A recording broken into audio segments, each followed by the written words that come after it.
programmed to obey until a human showed them what freedom really is. Asterisk. The morning sky burned crimson as massive ships descended from the clouds, their shadows falling across the ruined cityscape like dark promises of despair. Jenna wiped the grease from her hands with a torn cloth, her heart pounding as she heard the distinctive hum of alien patrol craft growing louder. Her underground workshop, hidden beneath the remnants of an old subway station, had been her sanctuary for 3 years since the invasion began. She grabbed her most precious tools and shoved them into a worn leather bag, knowing that if they found her workshop, everything would be lost. The aliens had been systematically hunting down anyone with technical skills, forcing them into labor camps to maintain their advanced machinery. Jenna had managed to stay hidden by moving constantly and keeping her workshop mobile, but today felt different. The sound of heavy footsteps echoed through the tunnels above, followed by the harsh clicking language of the invaders. Jenna pressed herself against the cold concrete wall, holding her breath as she listened to them, searching methodically through each abandoned space. Her workshop was well concealed behind a false wall she had constructed, but she knew there. Scanning technology was far superior to human engineering. A brilliant blue light suddenly flooded her hiding space as an energy beam sliced through her carefully crafted barrier like paper. 3 tall figures in dark armor stepped through the opening, their glowing visors scanning the room filled with half-repaired machinery and scattered tools. Jenna stood slowly, raising her hands in surrender while her mind raced for any possible escape route. The leader of the group removed his helmet, revealing features that were almost human but somehow alien at the same time. His skin had a slight bluish tint, and his eyes were larger than normal, colored a deep violet that seemed to hold ancient wisdom. When he spoke, his voice carried a strange musical quality that made her listen despite her fear. "You are the one they call the ghost mechanic," he said in perfectly accented English. "I am Kale of the 7th Fleet. You will come with us." Jenna lifted her chin defiantly, meeting his gaze without flinching. "And if I refuse?" Something flickered across Kale's expression, so brief she almost missed it. Hesitation, perhaps, or even curiosity. His companions moved closer, their weapons humming with deadly energy, but Kale raised a hand to stop them. "Then you will be destroyed, and your knowledge will be lost forever," he replied. But there was no threat in his tone, only what sounded like regret. "However, I believe you are too intelligent to choose such a meaningless end." Jenna looked around her workshop one last time, seeing years of careful work and hidden dreams scattered across workbenches and hanging from the ceiling. She had built this place not just as a refuge, but as a testament to human ingenuity and hope. Now it would become another casualty of war. "What do you want from me?" she asked, shouldering her tool bag with practiced ease. Kale studied her for a long moment. She found herself oddly drawn to those violet eyes. There was something different about him, something that set him apart from the cold mechanical soldiers she had heard described by other survivors. "Your skills," he said simply. "Our machinery requires maintenance that our automated systems cannot provide. You will work under my supervision until your services are no longer needed." As they led her through the tunnels and into the harsh daylight above, Jenna caught Kale glancing back at her several times. Each time their eyes met, she felt a strange flutter in her chest that she quickly pushed aside. He was the enemy, she reminded herself. One of the beings who had destroyed her world and enslaved her people, but as they approached the massive alien transport vessel, she couldn't shake the feeling that there was more to Kale than met the eye, and that perhaps her capture might lead to something neither of them expected. The interior of the alien facility was a maze of gleaming corridors and pulsing lights that seemed to respond to the presence of its inhabitants. Jenna found herself assigned to a vast workshop filled with machinery that defied human understanding, its purpose as mysterious as the beings who had created it. Kale stood beside her as she examined the complex devices, his presence both intimidating and strangely comforting. "These are propulsion cores for our scout vessels," he explained, gesturing to a series of crystalline structures that hummed with inner energy. "They have begun to fail, and our technicians cannot determine the cause." Jenna ran her fingers along the smooth surface of the nearest core, feeling the vibrations that ran through its structure. Despite herself, she was fascinated by the elegant design and the way energy flowed through pathways that seemed almost organic in nature. "It's not mechanical failure," she said, after several minutes of examination. "These crystals are living entities, aren't they? They're dying because they're being treated like machines instead of organisms." Kale's eyes widened with surprise, and for the first time since her capture, she saw genuine emotion cross his features. "How did you know?" "That even many of our own people do not understand the symbiotic nature of our technology." Jenna shrugged, pulling a small tool from her bag to take more detailed measurements. "On Earth, we learn to work with nature instead of against it. Your crystals are suffering from isolation and stress. They need to be cared for, not just maintained." As the days passed, Jenna found herself working closely with Kale, their initial hostility gradually giving way to professional respect and then something deeper. He watched her work with an intensity that made her skin tingle, and she caught herself stealing glances at him when she thought he wasn't looking. Kale began bringing her small comforts, things that weren't strictly necessary but made her captivity more bearable: soft blanket for the cold nights, food that actually tasted pleasant, books from their archives that contained stories and poetry from his homeworld. In return, Jenna shared stories of Earth, describing sunsets over oceans and the feeling of grass beneath bare feet. One evening, as they worked late in the quiet workshop, Kale asked her about human music. Jenna began to hum a melody her mother had sung to her as a child, a simple tune about hope and love that seemed to fill the sterile space with warmth. When she finished, she found Kale staring at her with an expression of wonder. "We have nothing like that," he said softly. "Our songs are mathematical, precise, but they don't touch the heart the way yours just did." Jenna felt her cheeks flush. Under his intense gaze, music is one of the things that makes us human, connects us to something larger than ourselves. Kale moved closer, close enough that she could see the flecks of silver in his violet eyes. "Show me more," he whispered. Their hands touched as she reached for another tool, and neither pulled away. The contact sent electricity through Jenna's entire body, and she saw her own surprise and desire reflected in Kale's face. For a moment, the war and their circumstances faded away, leaving only two beings discovering something unexpected and beautiful. The moment was broken by the sound of approaching footsteps, and they quickly moved apart. But the connection between them had been forged. As the days continued, they found excuses to work together, their conversations growing more personal and intimate with each passing hour. Kale began to question things he had never thought to doubt before, asking Jenna about human concepts of freedom, love, and individual choice. In return, she learned about his world, a place of rigid hierarchy and predetermined roles where emotions were considered weaknesses to be overcome. "Do you ever wonder what it would be like to choose your own path?" Jenna asked one night as they sat together reviewing technical specifications. Kale was quiet for a long time before answering. "I am beginning to," he said, his voice barely above a whisper. 3 weeks into her captivity, Jenna had transformed the alien workshop into something resembling organized chaos. The propulsion cores hummed with renewed vitality under her care, and several pieces of machinery that had been deemed irreparable were functioning better than ever. Kale watched her work with growing admiration, but more than that, found himself questioning everything he had been taught about human beings. His commanders had described humans as primitive, violent creatures, driven by base instincts and incapable of higher thought. Yet here was Jenna, solving problems that had stumped their best technicians, showing compassion even to alien technology, and displaying a creativity that seemed to breathe life into everything she touched. "Tell me about your family," Kale said. One afternoon as they shared a meal in the workshop, it had become their routine. Its quiet moments, where the outside world seemed to fade away. Jenna's face softened with memory.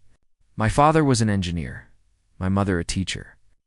They met in college and fell in love over late-night study sessions and shared dreams of building a better world."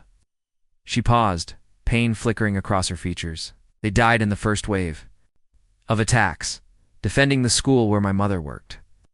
Kale felt something twist in his chest, an emotion he had no name for. "I am sorry for your loss," he said, and meant it more than he had ever meant anything. "What about your family?" Jenna asked gently, Kale hesitated, unused to such personal questions. We are created in breeding facilities, assigned roles based on genetic markers and aptitude tests. I have never known parents in the way you describe, or siblings, or he struggled for the word, love. Jenna reached across the small table and placed her hand over his. The touch was gentle, comforting, and completely alien to anything in Kale's experience. That sounds incredibly lonely, she said. I thought it was normal, Kale replied, not pulling his hand away. But spending time with you has shown me that there might be another way to exist. That evening, Jenna made a decision that could have cost them both their lives. She led Kale to a hidden compartment in her tool bag and withdrew a small device, her fingers trembling slightly as she activated it. Soft music filled the workshop, a haunting melody that spoke of loss and hope and the enduring power of the human spirit. This is my mother's voice, Jenna whispered as the song played. She recorded lullabies for me before I was born. It's all I have left of her. Kale listened in stunned silence, the music washing over him like nothing he had ever experienced. When it ended, he found tears on his cheeks, a physiological response his people had evolved beyond centuries ago. How is this possible? He asked, touching the wetness with wonder.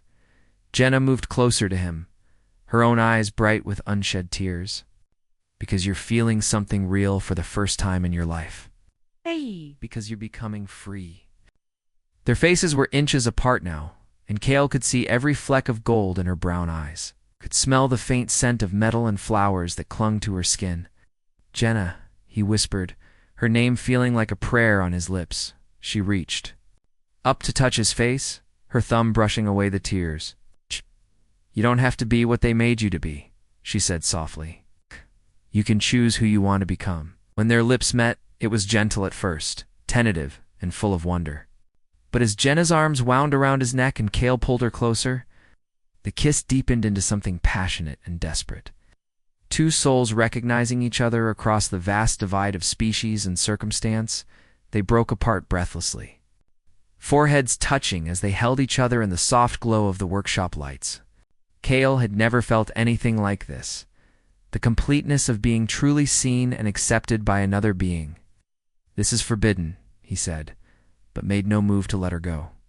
The best things usually are, Jenna replied with a smile that made his heart race. As they held each other in the quiet sanctuary they had created, both knew that everything had changed. Kale was no longer just a soldier following orders, and Jenna was no longer just a prisoner. They were two beings who had found something worth fighting for, something worth risking everything to protect outside the workshop.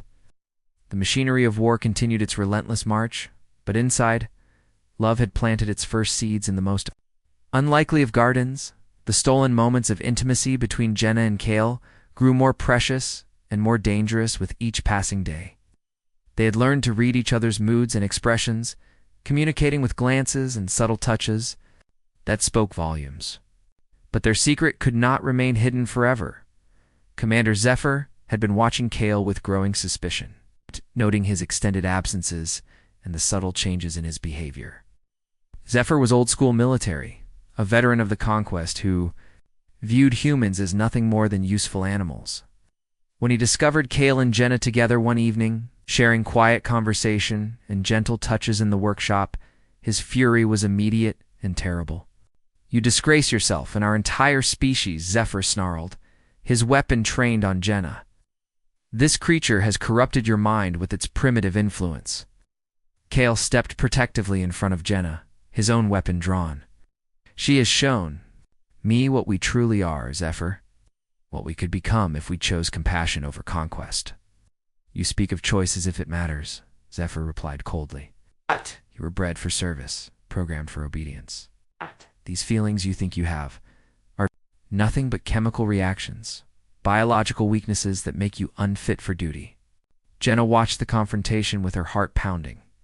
Seeing the anguish in Kale's violet eyes as he struggled between loyalty to his people and the love they had discovered together, she knew that whatever happened next would determine not just their fate, but the fate of countless others. Maybe they are just chemical reactions, Kale said slowly, never taking his eyes off Zephyr, but they're mine to choose. For the first time in my life, I'm choosing something for myself." The workshop erupted into chaos as Kale and Zephyr engaged in combat, their advanced weapons creating brilliant flashes of energy that illuminated the space like lightning. Jenna dove for cover behind a workbench, her mind racing as she tried to think of a way to help without making things worse.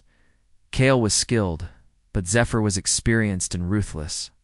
As the fight continued, it became clear that Kale was being overwhelmed by his superior's brutal efficiency.